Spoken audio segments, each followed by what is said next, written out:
So when you're putting the body, disposable clip in, you're gonna wanna try and shorten it up as much as you can, just to get a lot of strength that way. And then this is a lower profile, so we're putting the clip in this direction so that it doesn't come up over the foam. As you can see here, if you put it this way, it sticks out over the foam.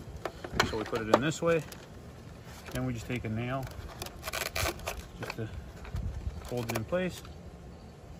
And you get your screw on here.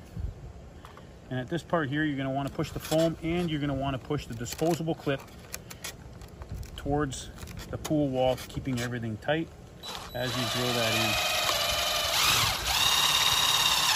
in. There you go. So that way everything's nice and tight.